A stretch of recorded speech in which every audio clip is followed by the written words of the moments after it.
ශිෂ්‍ය නායකයන් වශයෙන් අභිෂේක ලැබපු ඒ දුවා දරුවන්ට සුභාශිංසන එක් කරන්න මේ අවස්ථාවක් කරගන්නවා.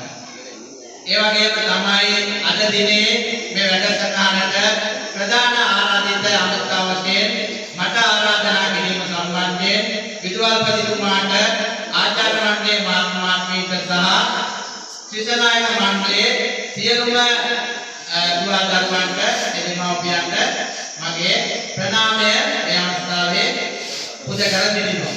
ආදරණීය දුවේට්ටේ අද නායකයන් වශයෙන් ඔයාලගේ දේවුර මත විශාල වගකීමක් පාසල තිබ්බා. ඉතින් ඔයාලා යම් යම් නිර්ණායක තුලින් තමයි තෝරාගෙන තියෙන්නේ. විදුහල්පතිතුමාත් කතා කරද්දී ඉන්ටර්කෝට් එකක් කියලා ඔයාලගේ දක්ෂතා, ආයුධ ක්‍රියාකාරකම්, ඒ වගේම හැකියාව, විනය වගේ දේවල් වලින් තමයි ඔයාලා අද මේ තත්ත්වයට පත් වෙන්නේ. නමුත් ඔයාලා අද බැච් එකක් ඇඳලා ඔය කෝට් එකක් ඇඳලා ඔයාලා නායක වෙන්නේ නැහැ. නායකයෙක් වෙන්න ගොඩක් ඒ කියන්නේ නායකත්ව ගුණාංග අපි සම්පූර්ණ කරන්න ඕන. ඒවා මම අද සතුටින් කියනවා මෙන්න මාසයකට එකමාරකට පෙර විදුහල්පතිතුමා ඔයාලා ගැන කතා කරුවා වැඩසටහනක් කරන්න. ඒ වැඩසටහන ඉදිරියේදී මම ඔයාලට කරන්න පොරොන්දු වෙනවා. ඒ වගේම ඒක නිසා මම වැඩි මේ නායකත්වයේ කියන දේ ගැන වැඩි කතා කරන්න බලාපොරොත්තු වෙන්නේ. නායකයෙක් වෙනම අනිවාර්යයෙන්ම බෞද්ධත්වයක් තියෙන්න ඕන. ඒ වගේම ආකල්ප හොඳ ආකල්ප ධනාත්මක ආකල්ප තියෙන්න ඕන. ඒ වගේම සහකම්පණය තියෙන්න ඕන. මම ඔය වචන තුන කියනවා. වචන තුන කිව්වට මම තේරුම් ගන්න කියලා දෙන්නේ නැහැ. ඒ තේරුම් ගන්න හොයා ගන්න ඕන.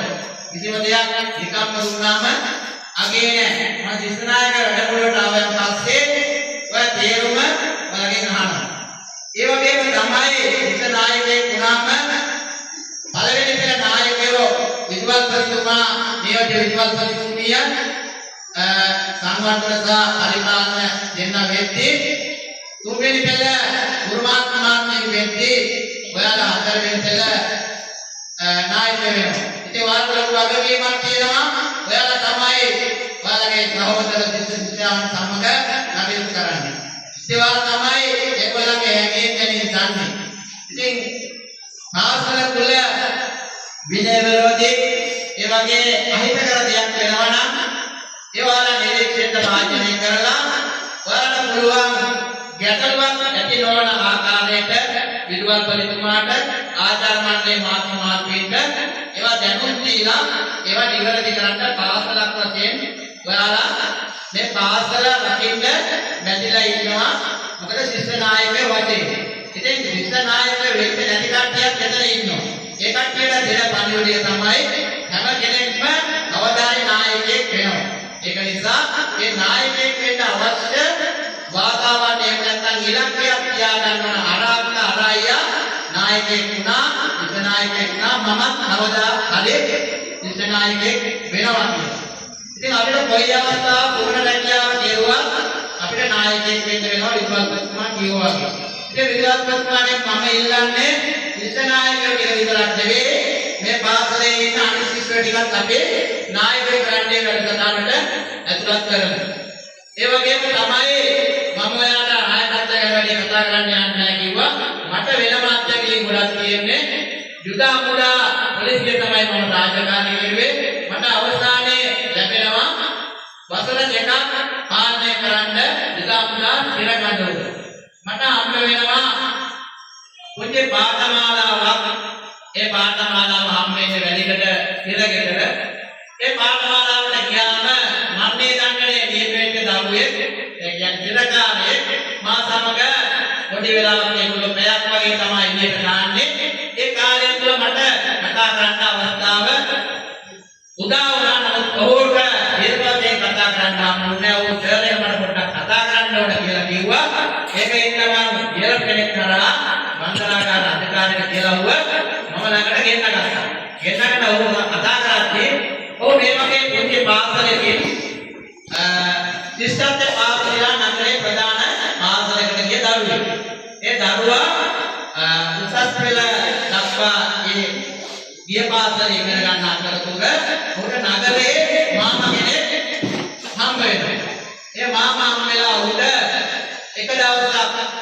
කෙනෙක් මාරන් කියලා පොඩි ස්මාර්ට් වොච් එකක් දෙනවා.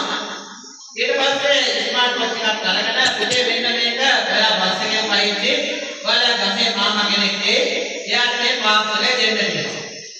ඒ දරුවා ඒ පාර්සලෙන් අරන් යනවා. මොකද එයාට ඒක සැක කරන්න දෙයක් නැහැ. මොකද එයා අර මාමයාට මේ අරන් දීලා මොන විශ්වාසයක් ඇති කරගෙන තිබ්බේ ඉන්න. ඒ වගේම එයා බස් එකෙන් වයිද්දී කාර් එකක් ආවා. ඒ කාර් එකේ මාමට ඒක දුන්නා.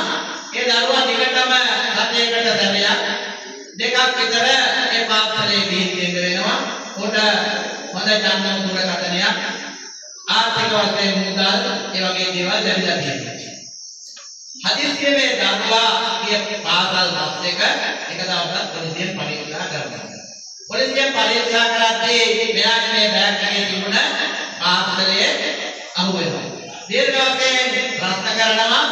ප්‍රශ්න කිරීමේ ප්‍රතිඵලයක් වශයෙන් ඔහු දන්නේ නැහැ මේක දුන්න කෙනාවත් මේක ගත්ත කෙනාවත් ඔහු දන්නේ නැහැ. ඉතින් මත්ද්‍රව්‍ය කියන මත්ද්‍රව්‍ය ළඟ තබා ගැනීම ප්‍රවාහණය කියන්නේ ආහාරයේ 54 කියන වදන්තිය තමයි දක්වලා දෙන්නේ. ඒ වදන්තිය අනුව මේ දරුවා දීර්ඝ වශයෙන් ප්‍රශ්න කරලා අන්තිමට අධිකාරියට තීන්දුව කරනවා. ඒ වගේ මත්ද්‍රව්‍ය ළඟ තබා ගැනීමේ යෝජනාවට දෙන දඬුවම තමයි මම මේ දන්නේ. ඉතින් ඔය මාත් එක්ක ටිකක් කතා කරලා මේ කතාව කියලා අනේ සර් පුළුවන් නම් මේ පාසල් වල වැඩසටහන් වලට යන නිසා මේ කතාව පාසල් වල කියන්න කිව්වා. මොකද හේතුව ඒ දරුවෝ දන්නේ නැහැ. ඔයාලා සමහර විට හෙට දවසේ මේ පාසලෙන් ඉස්සතේ පාස් වෙලා නගරයේ ප්‍රධාන පාසලකට යන්න ඉඩ තියෙනවා. ඔයාලා නගරේ ඉන්න මිනිස්සුන්ගේ මේ දේවල් හොර වංචා ඒ වගේ දේවල් දන්නේ නැහැ. රටකපට නම් ඒ නිසා තමයි ඒ දරුවා උනේ පිට ඔයාලට මේ පණුඩිය ඔයාලගේ හදවත් වලට අද නායකයෙක් වශයෙන් අභිෂේක ලබු දෙන්නේ මම ඔයාලගේ හදවත් වලට ඇතුල් කරලා මගේ වචන ටික මම මෙතනින් සමාප්ත කරනවා. මම දන්න ඔයාලා වැඩිය ඔය දේශනා අහන්න කැමති නැහැ. මමත් වැඩසටහන් වලට ගියා. දැන් ඔය මගේ වැඩසටහන ආපු සීනියක් ඉන්නවා මෙතනාල කතාව කියුවේ ටීචර් ගැන හොඳට හොඳ කියලා. ඒක ඇත්තටම සංවේදී කතාවක්. අර ඉන්දියා ගාන්ධි තුමා කියලා කියනවා ඔබ දුප්පත්යේ ඉපදීම ඔබේ දුර්වලතාවයක් නෙවෙයි. ඔබ දුප්පත්ව දී යනවා නම් ඒ ඔබේ දුර්වලතාවයක්. ඒ කියන්නේ අපි කවුරුත් මමත් එහෙමයි.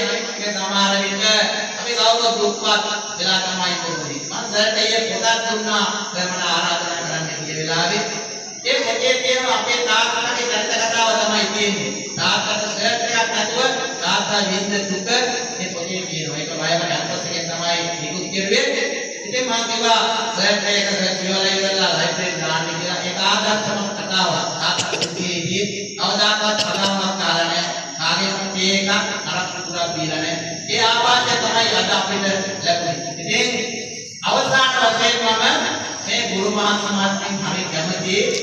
ඔයාලා ගොඩක් කලාවට මමත් දැන් පාසල් පද්ධතිය වල ළමයි සංධානක විතර වැඩසටහන් කරලා මේ වෙනකොට විද්‍යාලයේ සාමීත පිට පළාත්වල වෙනත් අධ්‍යාපන කලාපවල වැඩ කටයුතු කරලා ඔයාලගේ හැකියින් දෙන්නේ හොඳට දන්නවා. ගොඩක් අය වැඩසටහන කරලා ඉවර වෙනකන් දිනුත් දීලා ගිහලා වැඩසටහනෙන් පස්සේ මට සමහර වෙලාවට ගිරුල්ලට යන්න නෑ වදිනවා. ඉතින් ගුරුවරු වශයෙන් ගොඩක් වෙලාවට හැංගිලා යනවා නම් ළමයේ ඒක තමයි ගුරුවරයාට තියෙන ලොකුම කනගාටුව. ඒක නිසා මේ ගුරු මහත්මයා මාස්ගේ අරදවර දීමේ කිව කතාව තුළ අම්මෙක් තාත්තෙක් වගේම ඒ ගුරු කටයුතු කරලා තියෙනවා. හැම අද අපේ සමාජයේ ගුරුවරු වෙන්නේ නැත්නම් මෙතන නැහැ. එතන නැත්තේ ඒගොල්ලෝ නිවැරදි මඟ පෙන්වීම දුන්න නිසා තමයි අද අපි මෙතන මෙහෙම ඇවිල්ලා කතා කරන්නේ. එහෙම නැත්නම් සමහර විට අපි ඉරා ඉරේ වියම්ගේ ළඟින්ද ඉඳ තියෙනවා. ඉතින් මම අය අම්මලා මෙතන ඉන්න නිසා ඒ දරුවා මෙහෙ මේ වගකීම පාසලට දෙන්න එපා වැඩිය පාසලේ ගුරුවරුගේ වගකීම 100ක් කලින් කරනවා. නමුත් වැඩි කාලයක් යන ඔයාලගෙන මම මනෝපදේශකයෙක් වශයෙන් මන්දාවට එන දරුවෝ කියන්න ගත්තොත් මේ ඉසේ කෙස් ගන්නත් වැඩිය ගැටලු තියෙනවා. ඒවා දැක්කම හරිම සෝචනීය තත්ත්වයේ පිටිපස්සේ ඉන්න අම්මා තාත්තා ගොඩක් වෙලාවට වගකීම බාර ගන්න ඕනේ. මොකද සමත මණ්ඩලයේ ඉතිරිච්ච වෙච්ච කාලයක් සමත මණ්ඩලයේ දරුවෝ ආවේ නැහැ. දැන් මේ ළඟදී ඉඳලා දරුවෝ එන්න පටන් ගන්න තියෙනවා. එක මේ ළඟදීම අදා ගන්න සිදුවීම තමයි එක ළමයෙකුට ගහලා තියෙනවා 9 පන්ති ළමයෙකුට 10 පන්තියේ ළමයි 3 දෙනෙක් දවස් 3ක් ICU.